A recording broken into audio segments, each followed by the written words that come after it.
Welcome to Barbara's Bulletin, the podcast where we delve into the most pressing stories of our time. I'm your host, Barbara, and I'm glad you're joining me today. We're going to explore a topic that has sparked intense debate and discussion across the country: the parental rights movement. As we navigate this complex issue, it's essential to acknowledge the various perspectives involved. On one hand, many parents feel that their rights are being eroded by government overreach and bureaucratic red tape.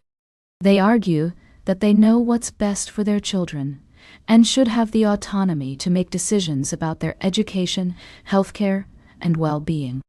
On the other hand, child advocates and experts express concerns that the parental rights movement may be putting children at risk. They point out that not all parents act in the best interests of their children, and that some may even harm them. The lack of regulation and oversight in areas like homeschooling, for instance, can lead to cases of neglect, abuse, and exploitation. A recent example of this debate is the battle over homeschooling regulation in Illinois. The state has some of the loosest regulations on homeschooling in the country, with no requirements for record-keeping or teacher qualifications. When lawmakers attempted to pass a bill addressing these gaps, they faced fierce opposition from homeschool advocates, who argued that the proposed regulations would infringe upon their parental rights. This issue is not just about homeschooling, however. The parental rights movement has far-reaching implications for areas like healthcare, education, and child welfare. Some proposals, such as the Families' Rights and Responsibilities Act introduced by Republicans in Congress, have raised concerns among child advocates. They argue that these measures could undermine efforts to protect children from abuse, neglect, and exploitation. As we examine this story, it's crucial to consider the historical context of parental rights in America. For much of our history, children were indeed treated as the property of their parents, with little recognition of their individual rights or agency. While we've made significant progress in recognizing children's rights, the rise of the parental rights movement has led some to worry that we may be taking a step backward.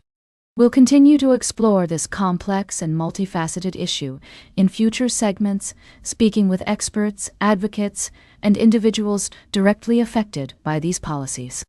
For now, it's clear that the debate over parental rights is a contentious and emotional one, with deeply held convictions on all sides. We'll be right back with more of today's top news on Barbara's Bulletin. Welcome back to Barbara's Bulletin. We're taking a closer look at the ongoing situation in Los Angeles, where immigration and customs enforcement raids have been causing concern among local communities. The raids, which began earlier this month, have been met with protests and criticism from various groups, including civil rights organizations and community leaders. According to reports, the ICE raids are targeting undocumented immigrants, but many argue that the actions are having a broader impact on the community as a whole. We've spoken to residents who say they're living in fear of being detained or deported, even if they have no prior convictions or outstanding warrants. This sense of unease is not limited to Hispanic communities. ICE presence is affecting immigrants from all backgrounds, including African, Caribbean, and Afro-Latino individuals.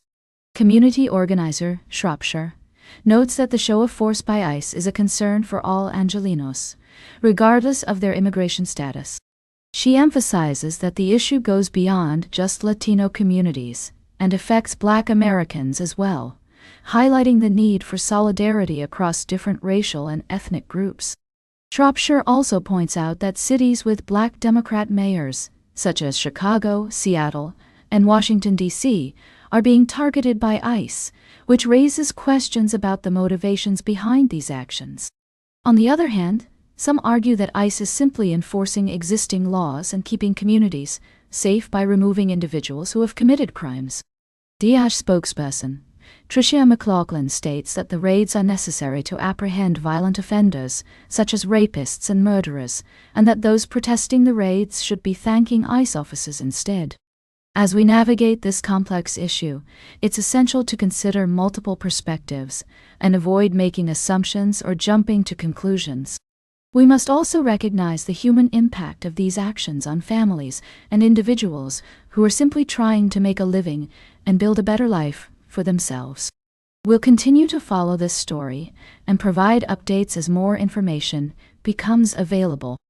In the meantime, we encourage our listeners to engage in respectful and informed discussions about immigration and community policing.